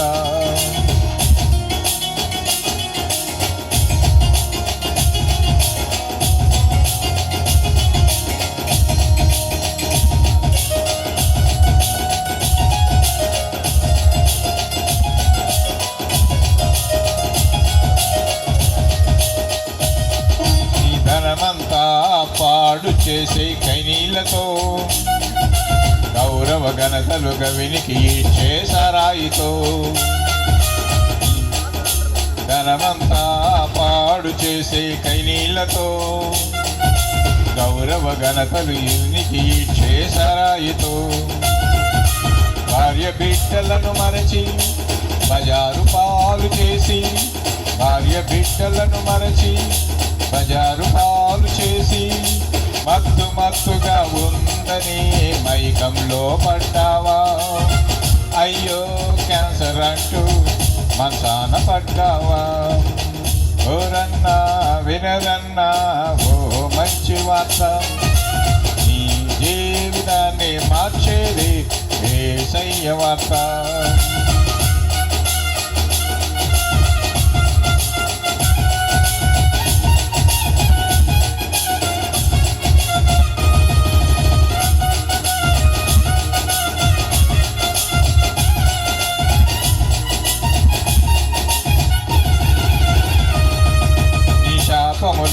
విడిపించుటకు యేసయ్యా కలువరి సిలువలో ప్రాణ త్యాగమే చేసెను. శాపమును విడిపించుటకు యేసయ్యా కలువరి సిలువలో ప్రాణ త్యాగమే చేసెను. ఘోర పాపినైనా క్షమించే ప్రభు, ఘోర పాపినైనా క్షమించే ప్రభు, చేతులు చాచి నీ కొరకు వేచి ఉండెనుగా. పరుగున వచ్చి రక్షణ పొందుకుంటావా? చేతులు చాచి నీ కొరకు వేచి ఉండెనుగా. పరుగున వచ్చి గొప్ప రక్షణ పొందుకుంటావా? ఓరన్నా వినరన్నా ఓ మంచి వార్త, జీవితాన్ని మార్చేది యేసయ్య వార్త. ఎంతకాలమో అర్థము లేని నీ జీవితం, ఎంతకాలమో వ్యర్థమైన నీ జీవితం. ఓరన్నా వినరన్నా ఓ మంచి వార్త, జీవితాన్ని మార్చేది యేసయ్య వార్త.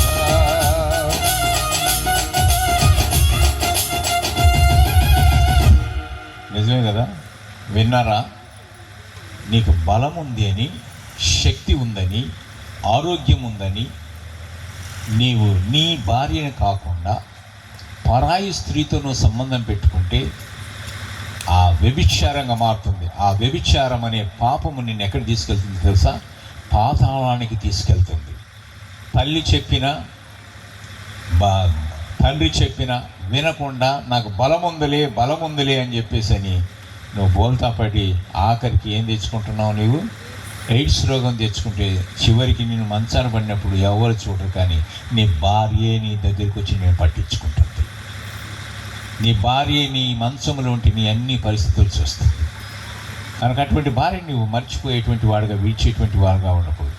ఒకవేళ నువ్వు ధనవంతులు అయ్యి ఉండి బాగా డబ్బు ఉన్నదని తాగుబోతులతో, తిరుగుబోతులతో, జూదరులతో నీవు స్నేహము చేసి నీ డబ్బునంతా కూడా నాశనము చేసి ఆఖరికి ఇంట్లో ఉన్న వాటిని కూడా అమ్మేసుకొని, భార్య మెడలో ఉన్నటువంటి ఆ యొక్క తాలిబొట్టును కూడా తెంపుకొని పోయి అమ్మేసుకొని, ఇంకొంతమంది ఏం చేస్తారు తెలుసా?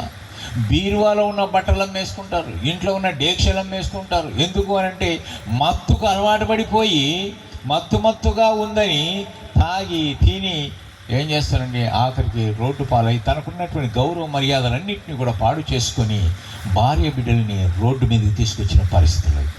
ఇక్కడ ఉన్నటువంటి వారు ఎవరైనా కానీ త్రాగుబోతులుగా ఉంటే దేవుడు మిమ్మల్ని మార్చునుగాక. తిరుగుబోతులుగా ఉంటే దేవుడు మిమ్మల్ని మార్చునుగాక. వ్యభిచారులుగా ఉంటే దేవుడు మిమ్మల్ని మార్చునుగాక. నీ పాపములన్నింటినీ కూడా క్షమించడానికి యేసు ప్రభు వారు కలువరి సిలువలో త్యాగం చేసి ఉంటున్నాడు. మనము పాపులమని దేవుని వాక్యం సెలవిస్తూ ఉంటుంది.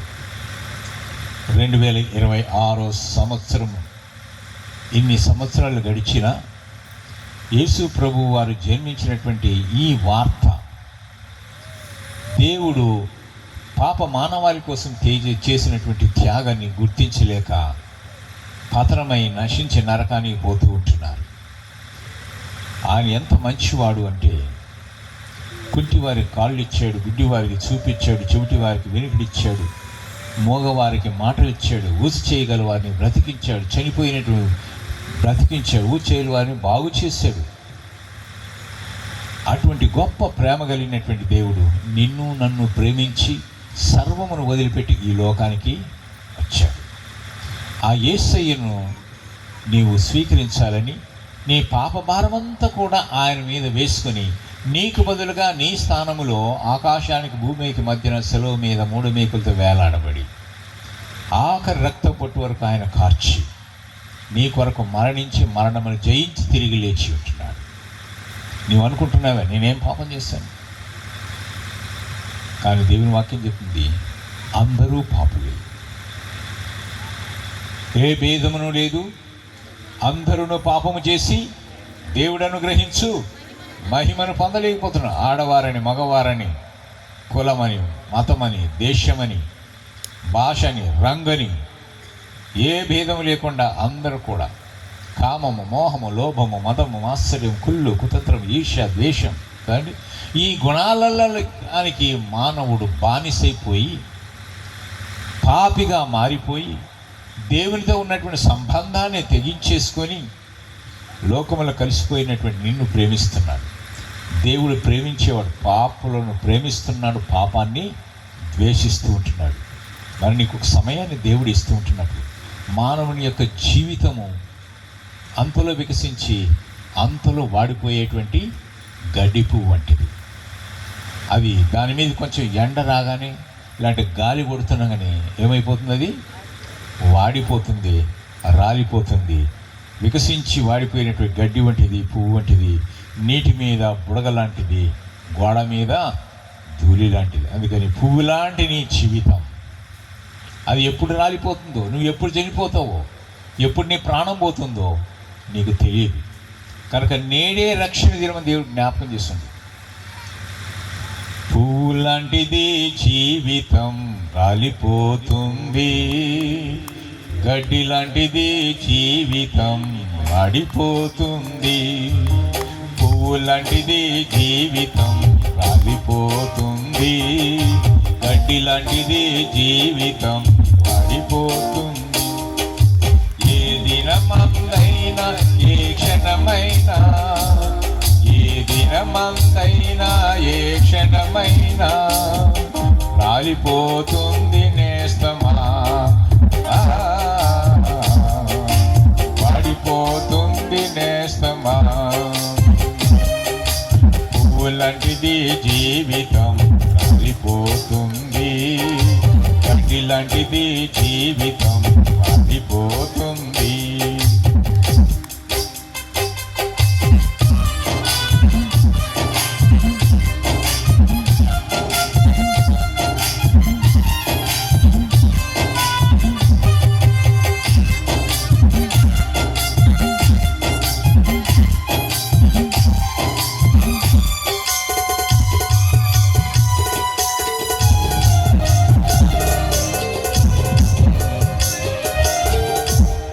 రాతిపైన నీవు నడచిన గాని, పట్టు వస్త్రాలే నీవు దిగిన గాని, రాతిపైన నీవు నడచిన గాని, పట్టు వస్త్రాలే నీవు దిగిన గాని, అతలంపైన కూర్చున్నా గాని, అతలంత స్థితిలోనే ఉన్నా గాని, కన్ను మోయడం ఖాయం, నిన్ను మోయడం ఖాయం, కన్ను మోయడం ఖాయం, నిన్ను మోయడం ఖాయం. కళ్ళు తెరుచుకోనేస్తమా, కళ్ళు మూసుకోవద్దు ఓ మిత్రమా. పువ్వులాంటిది జీవితం రాలిపోతుంది, గడ్డి లాంటిది జీవితం వాడిపోతుంది.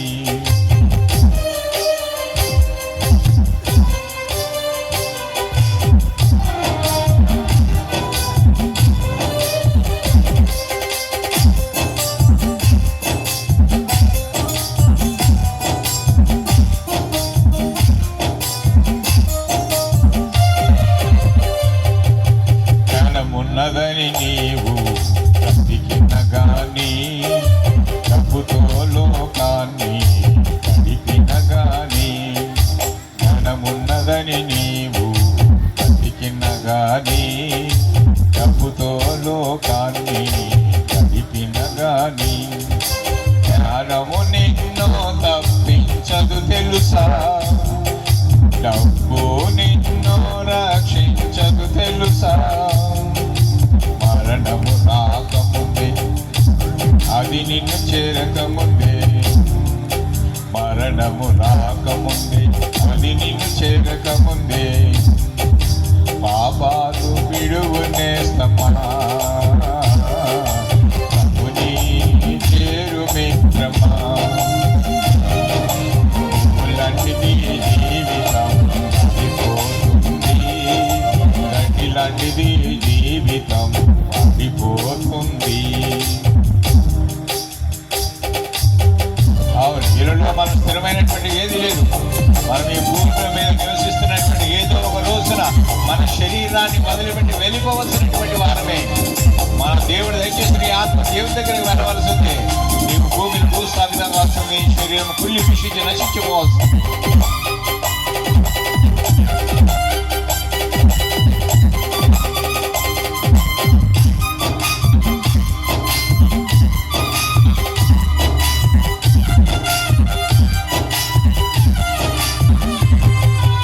ఇలలో నీవు నేను స్థిరము కాదుగా, ధరలో మనకేది స్థిరము కాదుగా.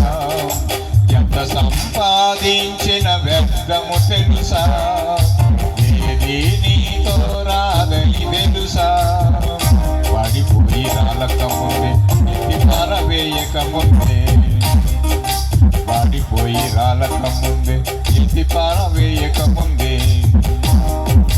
పాపాలు విడువనేస్తమా, ప్రభుని చేరు మిత్రమా.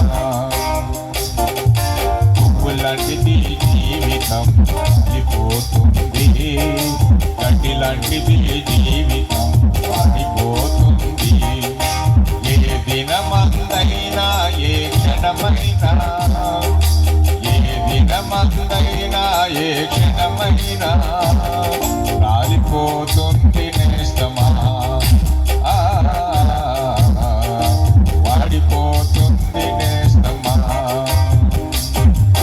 పువ్వులాంటిది జీవితం రాలిపోతుంది, గడ్డి లాంటిది జీవితం వాడిపోతుంది. ధనవంతుడిగా ఉండి పెద్ద పెద్ద బంగళాలు కట్టుకొని పాలరాతిలో పాలిష్ బండలు వేసుకొని మంచి మంచి బండలు, విలువైనటువంటి బండలతో నీ ఇల్లు నింపుకొని కట్టుకొని ఉన్నప్పటికీ, మార్బల్స్ వేసుకొని నువ్వు కట్టుకొని నీ అడుగు పెడితే మార్బల్ మీద నడవాలి, కాలు పెడితే జారి పడేటట్టుగా ఉండాలి, కాలు పెడితే నా ముఖం కనిపించాలి, నా బొమ్మ కనిపించాలి అనే విధంగా నువ్వు ఎటువంటి బంగళాలు కట్టుకున్నప్పటికీ కూడా నీకు డబ్బులు ఉన్నాయి అని చెప్పేసి మంచి మంచి వస్త్రాలు వేసుకొని, ఇప్పుడు వేసుకున్నది మరుక్షణములో లేకుండా వేరే వస్త్రం వేసుకొని ఆ విధంగా గంట గంటకు మార్చుకునేటువంటి వాడుగా పట్టు వస్త్రాలు కలుసుకొని ఉంటున్నప్పటికీ కూడా నువ్వు అందరితో అది స్థితిలో నీవు కూడా ఏదో ఒక రోజున నువ్వు కన్ను మూయవలసిందే. ఏదో ఒక రోజున కన్ను మూసిన రోజున నిన్ను మోసుకొని పోవాల్సిందే. ఎవరు కూడా పెట్టుకోరు. కన్ను మూసినావంటే నేను ఉంచుతారా? ఇక్కడ ఉంచరు. తీసుకొని ఎక్కడ పెడతారు? సమాధి చేసేస్తారు కదా. బ్రతికున్నంతసేపు విలువ కదా. అందుకోసమే దేవుడు ఏం చెప్తున్నాడే, నీ కళ్ళు తెలుసుకొని సత్యం తెలుసుకో, దేవుని తెలుసుకో, నిత్య జీవమును పొందటానికి ప్రయాసపడము. దాన్ని కష్టపడాల్సిన అవసరం ఏం లేదు. ప్రయాసపడము అంటే నువ్వు ఉన్న చోటుని నేను పాపిని ఒప్పుకుంటే చాలు. నీకు ఒకేలా జ్ఞానం ఉండొచ్చు, తెలివి ఉండొచ్చు, ఇవేవి కూడా డబ్బు ఉండొచ్చు. ఈ డబ్బు కానీ ఈ జ్ఞానము కానీ నీ ప్రాణాన్ని రక్షించలేవు. నీకు ఏ ప్రయోజనము లేదు. అన్నీ కూడా వదిలిపెట్టిపోయేటి. నువ్వు ఎంత వెండి బంగారాలు వేసుకున్నా ఆడికి పోయే వరకు ఏమవుతుంది తెలుసా? వేసి పంపిస్తారు. ఆడికి పోయిన తర్వాత మళ్ళీ పుచ్చుకుంటారు. ఒక ఆమె అంట ఏం చేసిందంట, అందరూ ఏడుస్తున్నారంట, వామ్మో మా అమ్మ బాయనే, మా అమ్మ బాయనే, మా అమ్మ బాయనే అని ఏడుస్తుందంట. ఒక ఆమె కోసం ఎదురు చూస్తుంది, చిన్నబిడ్డ కోసం. ఆ చిన్నబిడ్డ వచ్చేసి ఇక మీద పడి ఏడుస్తుందంట. ఎంత ఏడుస్తుంది అంటే అంత ఏడుస్తుంది. ఇంకా సాల్యమ్మ లేయమ్మ అని చెప్పేసి అంటే ఆమె ఏం చేస్తుంది, ఏడుస్తూ ఊగలు బీగుతుందంట. ఏం చేసుకున్నా ఉంగరం బీగుతుంది. ఎంత బీకినా రావటం లేదంట. ఆమె ఏడిసే దేనికోసం? ఈ ఉంగరం కోసం ఏడుస్తున్నటువంటి ఉంగరం. అమ్మ అక్కడ చూసి వాళ్ళంతా ప్రయత్నాలు చేసి కూర్చొని ఏడుస్తున్నారు. ఇంకా నువ్వేం ప్రయత్నం చేస్తాడు? ఊగిపోయింది, రావటం లేదు అన్నమాట. అంటే చచ్చిపోయినటువంటి పీనుగ మీద ఉండేటువంటి ఆ యొక్క నగలు కావచ్చు, ఇంకేదైనా కావచ్చు, వాటర్ కోసం ఏడుస్తున్నారు. సమాధి దగ్గర పోయిన తర్వాత ఏం చేస్తారు? అయ్యో పోయా పోయట అయిపోయిన తర్వాత అక్క ఈరోజు ఏం ప్లాన్ ఉంది, ఈరోజు ఏం ఉన్నాయి, ఎక్కడికి పోవాలా, ఈరోజు ఏం ప్రోగ్రాం ఏడనుకునేది. సమాధి దగ్గర అయిపోయింది, మట్టేసింది కదా, అయిపోయింది అంతా. ఆడ ఉన్నంతసేపే దాన్ని ఏమంటారు? శ్మశాన వైరాగ్యం అంటారు. అది అయిపోయిన తర్వాత మళ్ళీ లోకంలో కలిసిపోవటం, మరుపు అనేది వచ్చేస్తుంది. కనుక ఈ భూమిలో నువ్వు ఏది సంపాదించిన భూమి మీద ఏది కూడా మనకు స్థిరము కాదు. నువ్వు ఎంత సంపాదించినా కూడా అది వ్యర్థమని దేవుని వాక్యం సెలవిస్తుంది. కనుక నీవు వాడిపోయేటువంటి పువ్వులాగా రాలిపోకముందే నీ పాపాలు నీవు ఒప్పుకొని దేవుని సన్నిధిలో వదిలిపెట్టాలి. నీవు పాపాలు ఒప్పుకోకుండా నీవు అలాగనే ఉండి ఎన్ని స్వార్థ సభలు పెట్టినా, ఎంతమంది దైవ సేవకులు వచ్చి వాక్యాన్ని బోధించినా, నీ హృదయాన్ని కఠినపరుచుకున్నట్టుగా ఉంటే నువ్వు చనిపోతే నీ శరీరము భూమి మీద ఏం చేస్తారు? సమాధి చేస్తారు. కానీ ఆత్మకు చావు అనేది లేదు. నీ పాప ఫలితంగా నీవు వేదనకరమైనటువంటి అగ్నిగుండములో యుగ యుగములు కాలేటువంటి పరిస్థితి ఏర్పడుతుంది. 1000 సంవత్సరాలకు యుగం అంటాం కదా, అట్లా వేల కొలది సంవత్సరాలు నువ్వు ఇంకా దానికి అంతమే లేదు, నువ్వు కాలుతూనే ఉంటావు. అటువంటి శిక్షను నువ్వు భరించలేవని, ఆ యొక్క బాధను నువ్వు భరించలేవని, ఆ మంటల్లో నువ్వు కాలిపోలేవని, ఆ విధంగా నువ్వు బాధపడకూడదని దేవుడు నిన్ను ప్రేమించే సర్వస్వాన్ని వదిలిపెట్టి భూమి మీదకి వచ్చాడు. నీ మీద ప్రేమ కలిగి నీ పాపముల కొరకు ఆయన హింసించబడి, కొరడా దెబ్బలతో కొట్టబడి, ఆయన వీపంతా నాగేలు చాలా వల్ల దిన్నబడి, నీవు చేసినటువంటి పాపంలో, నేను చేసినటువంటి పాపల నిమిత్తంలో ఆయన చేతుల్లో, ఆయన కాళ్ళల్లో మేకులు కొట్టబడి, తల మీద ముళ్ళ కిరీటం పెట్టబడి, పక్కలో బల్లెపోటు పొడవబడి, నానా హింసలు పొంది, అవమానాలు పొంది, నీకు బదులుగా, నాకు బదులుగా నీ స్థానములో ఆయన, నా స్థానములో ఆయన సిలువలో మరణించి 3వ దినమున లేచి ఉంటున్నాడు. ఎవరి కోసమో తెలుసా? అది కేవలము నీ కోసము, నా కోసమే. నీ పాపాల కోసం, నా పాపాల కోసం యేసు ప్రభు పెట్టినటువంటి ప్రాణం సంబంధించినటువంటి ఈ సంఘటన అది కథ కాదు. నీవు నమ్మినా నమ్మకపోయినా అది వాస్తవము, అది నిజము. ప్రేమ దేవుని బిడ్డలారా, మరి అటువంటి సమయంలో కొన్నిసార్లు మనం ఏం చేస్తూ ఉంటామంటే, మరి అన్నీ కూడా తెలిసి ఉండి కొన్నిసార్లు దేవుని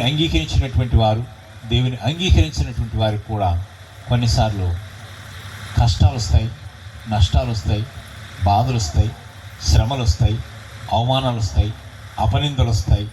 ఇవన్నీ వస్తున్నా కానీ ఆఖరి క్షణంలో కూడా మరి దేవుని అంగీకరించడానికి ఇష్టపడినటువంటి పరిస్థితులు ఉంటుంటాం. ఆ విధంగా ఉండేదాని వల్ల లాభం లేదని మీకు జ్ఞాపకం చేస్తున్నాను. నీవు ఆర్థిక ఇబ్బందులు ఉన్నప్పుడు, నీ కష్ట సమయాల్లో ఉన్నప్పుడు, నీ కూతురికి కానీ నీ కుమారుని కానీ మంచం మీద నుండి లేవలేని పరిస్థితులు ఉన్నప్పుడు, నీవు ఎప్పుడే కానీ నీకు పేదరికంలో సతమతమవుతున్నప్పుడు కూడా నీ తోబుట్టువులైనా, నీ నిలవరులైనా, నీ స్నేహితులనైనా ఎప్పుడు కూడా వారిని ఆశ్రయించవద్దు. నీవు ఆశ్రయించవలసింది దేవుణ్ణి. నీ బాధల నుంచి తప్పించాలని, నీ పాప నుంచి విడిపించాలని, నీ కష్టం నుంచి విడిపించాలని, రోగం నుంచి విడుదల చేసేటువంటి దేవుని ఆశ్రయించాలి. నీ దగ్గర డబ్బు ఉన్నప్పుడు, దర్పణం ఉన్నప్పుడు, హోదా ఉన్నప్పుడు, పలుకుబడి ఉన్నప్పుడు, అన్నీ ఉన్నప్పుడు నీ దగ్గర సహాయం పొందటానికి అందరూ వస్తారు. కానీ నీవు దరిద్రుడు అయిపోయినప్పుడు, నీ దగ్గర ఉన్నట్టు ధనమంతా అయిపోయినప్పుడు నిన్ను చూడటానికి ఎవరు రారు. ఒకవేళ ఎదురుపడినా కానీ సహాయం చేస్తారులే అంటారు, కానీ ముఖం చాటేస్తారు. చూస్తాంలే, ఇంట్లో ఉండి కూడా లేరని చెప్పిస్తారు. నీ దగ్గర డబ్బు ఉన్నంత భయపడబాకు, నేనున్నానులే, నీ ప్రాణానికి నా ప్రాణం అడ్డామంటుంటారు. ఆఖరి కష్టం వచ్చినప్పుడు ఏమైపోతారు? వదిలిపెట్టిపోతారు. నీ ఒంటరిగా చేసిపోతారు. ఏ సహాయం వారు చేయలేరు. నాకు ఉన్నారు అని నీవు ఎవరిని అనుకోవాల్సిన అవసరం లేదు. ఈ భూమి మీద నాకున్నది ఒకటే దేవుడు, ఆయన్ని నమ్ముకుంటే నా యొక్క శ్రమల నుంచి విడిపిస్తాడు అని నీవు నమ్మగలిగితే నీవు రక్షణ పొందుతావు. ప్రియమైన దేవుని బిడ్డ, నీకున్నటువంటి వారు నిన్ను విడిచిపోవచ్చు, నేను ఒంటరిగా చేయొచ్చు. లోకంలో ఎవరు కూడా నమ్మలేనటువంటి వారు ఎవరికి ఎవరు ఈ లోకంలో? అవునా కదా? ఎవరికెవరు ఈ లోకంలో? ఎవరికి వారే కదండి. అందరూ చెప్తారు, నీ కష్టాలు వచ్చినప్పుడు, నీ కష్టాలు వచ్చి నేనున్నాను అని అంటారు, కానీ ఎవరు కూడా ఏమీ చేయలేరు. ఎవరికి ఎవరు ఈ లోకంలో చివరికి ఏ పరలోకంలో ఎవరికి ఎవరు ఈ లోకంలో చివరికి ఏసే పరలోకంలో ఎవరికి ఎవరు ఈ లోకంలో.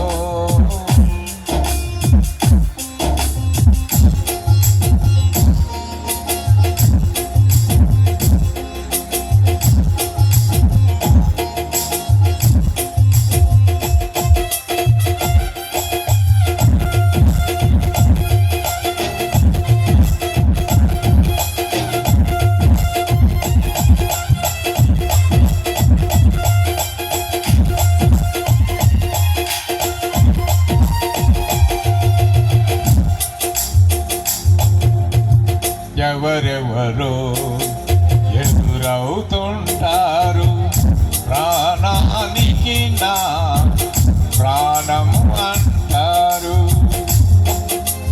ఎవరెవరో ఎదురవుతుంటారు, ప్రాణానికి నా ప్రాణము అంటారు. కష్టాలలో వారు కదలిపోతారు, కష్టాలలో వారు కదలిపోతారు. కరుణగల యేసు నీతో ఉంటాడు, కరుణగల యేసు నీతో ఉంటాడు. ఎవరికి ఎవరు ఈ లోకంలో, చివరికి యేసే పరలోకంలో.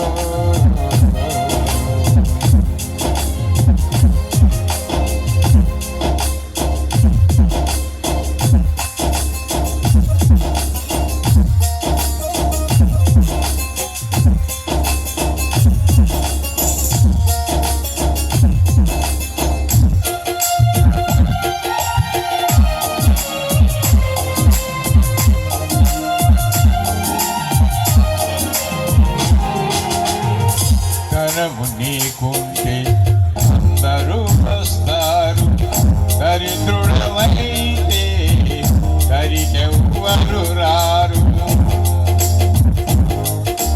ధనము నీకుంటే అందరూ వస్తారు, దరిద్రుడమైతే దరికెవ్వరు రారు. ఎవరిని నమ్మినా ఫలితము లేదురా, యేసుని నమ్మితే మోక్షముందిరా, యేసుని నమ్మితే మోక్షముందిరా. ఎవరికి ఎవరు ఈ లోకంలో, చివరికి యేసే పరలోకంలో. ఎవరికి ఎవరు ఈ లోకంలో. నిజమే కదండి, ఎవరికెవరు ఇస్తారు ఏమన్నా?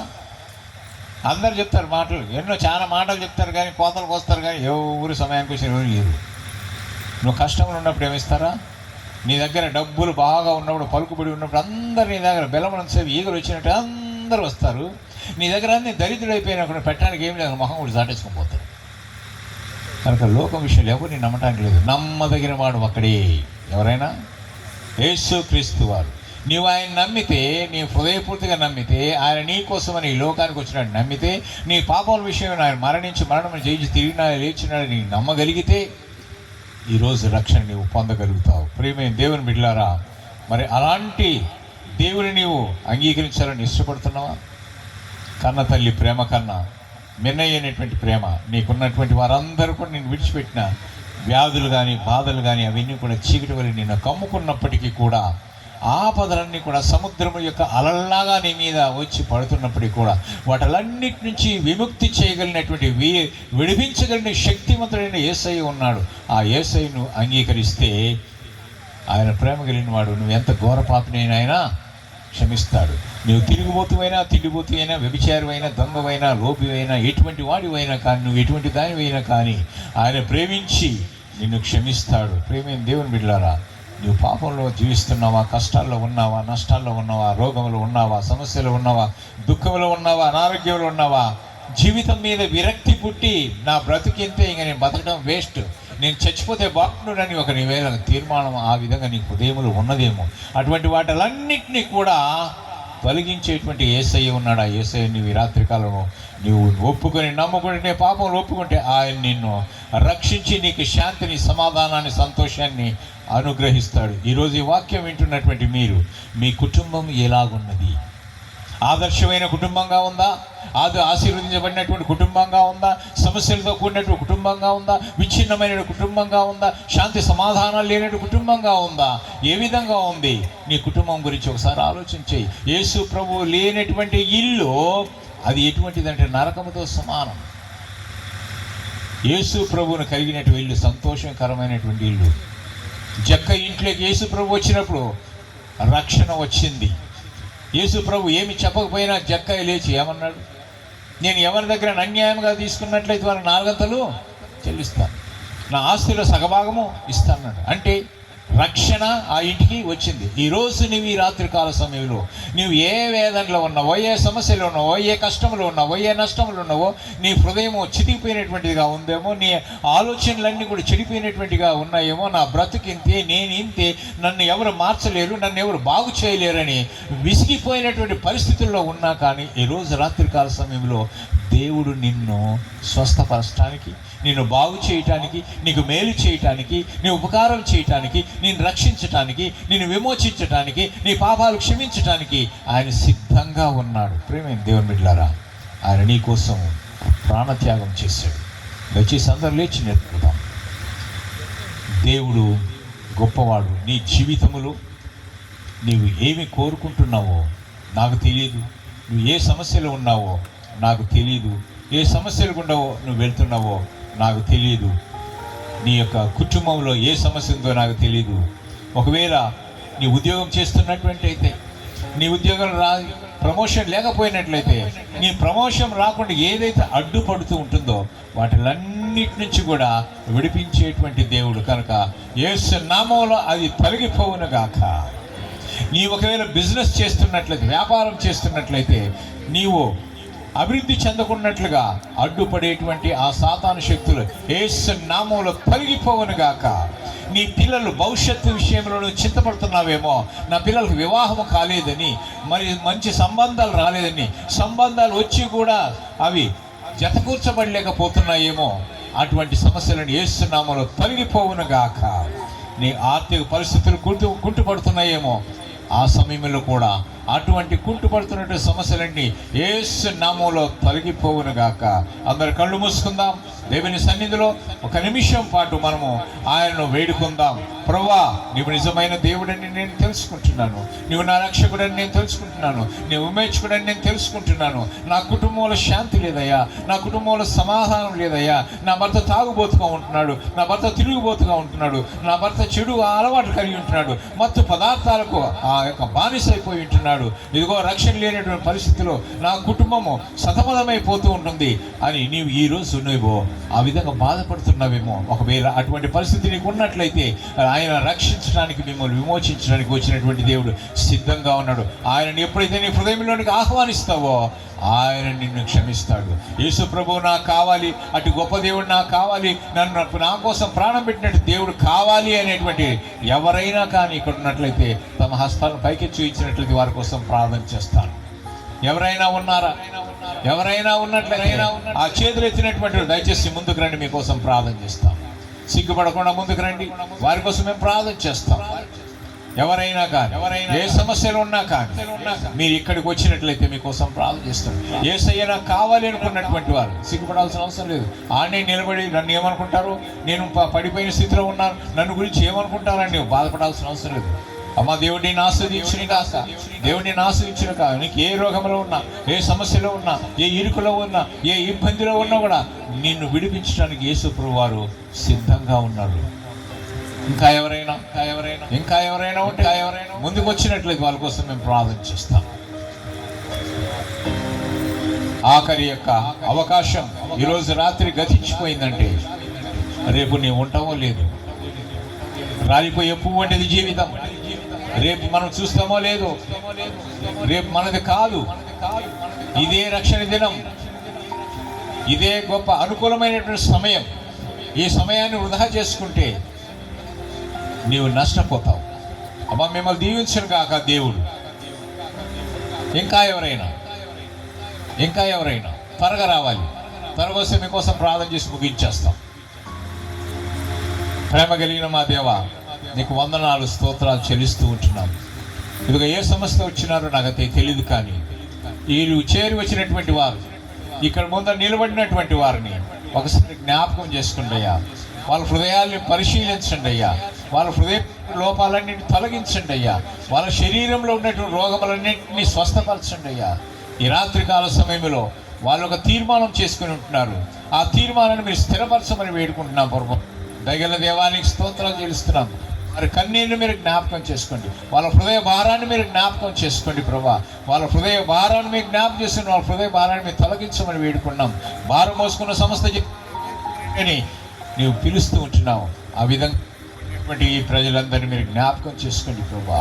ఈ బిడ్డలు చేసిన తీర్మానాన్ని మీరు జ్ఞాపకం చేసుకొని వాళ్ళు ముట్టి స్వస్థపరిచి ఆయన వాళ్ళకున్న సమాధానాన్ని, ఏ సమాధానం మీద పోగొట్టుకున్నారో ఆ సమాధానాన్ని తిరిగి పొందుకుందుగాక. దేవానికి వందనాలు స్తోత్రాలు చెల్లిస్తూ ఉంటున్నాం. వారి జీవితంలో గొప్ప మేలు చేయండి, ఉపకారం చేయండి, స్వస్థతను అనుగ్రహించండి. మీరు చేసి ఉపకారం చేసి మీరే మహిమాగంత ప్రభావాన్ని పొందుకోమని యేసు నామమున ప్రార్థించి వేడుకుంటున్నామా తండ్రి. ఆమేన్, ఆమేన్. మీ అందరి కోసం ప్రార్థన చేస్తున్నారు కమ్మా. దేవానికి స్తోత్రాలు చేస్తున్నాం. ఇక్కడ ఉన్నటువంటి వారిని మీరు జ్ఞాపకం చేసుకోండి ప్రభా. ఎవరైతే నేను తన అనారోగ్యతలు ఉన్నారో, బలహీనతలు ఉన్నారో వారందరినీ ఇప్పుడే ముట్టి స్వస్థపరిచి మహింపదమని యేసు నామమున ప్రార్థిస్తున్నాం తండ్రి. ఆమేన్.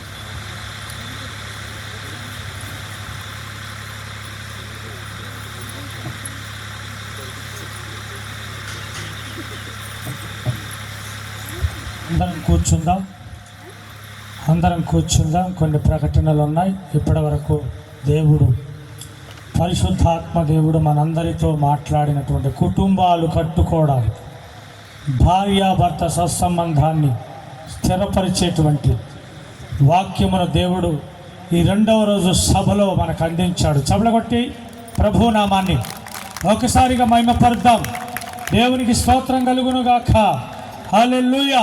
దేవుడు శాపాన్ని, ఆశీర్వాదాన్ని రెండు ప్రతి మనిషి ముందు పెట్టాడు. కొంతమంది ఆశీర్వాదాన్ని తీసుకుంటున్నారు, మరి కొంతమంది శాపాన్ని తీసుకుంటున్నారు. అంటే శాపము తీసుకోవడానికి, ఆశీర్వాదము తీసుకోవడానికి మన చేతుల్లోనే, మన ఇష్టములోనే, మన స్వేచ్ఛలోనే ఉంది. ఈరోజు ఈ వాక్యము ద్వారా శాపగ్రస్తమైనటువంటి కుటుంబంలో నలిగిపోతూ అనేకులు కుటుంబాలు ఆత్మహత్యకు కూడా గురవుతూ ఉన్నారు. భార్యలు భర్తలకు ఉన్నటువంటి పోరు, సాతానుడు వేస్తున్న ప్రతి అగ్ని బాణాలకును పిరికివారై కూడా చచ్చిపోతూ ఉన్నారు. బైబిల్ చెప్తుంది, పిరికివారు దేవుని రాజ్యమునకు వారసులు కారు. మరి ఎవరు? ఏటుకెదిరి వెళ్ళిపోవాలి. పిరికివారమై కూర్చుంటే సీమ కూడా మనల్ని గేలి చేస్తుంది. ఏటికెదిరి, కాలానికెదిరి ప్రభు ప్రేమలో నీ ఉండి వెళ్ళిపోతే నీకు అసాధ్యమైనది ఏది లేదు. ఎందుకని? మన దేవుడు అసాధ్యమైనది ఆయనకి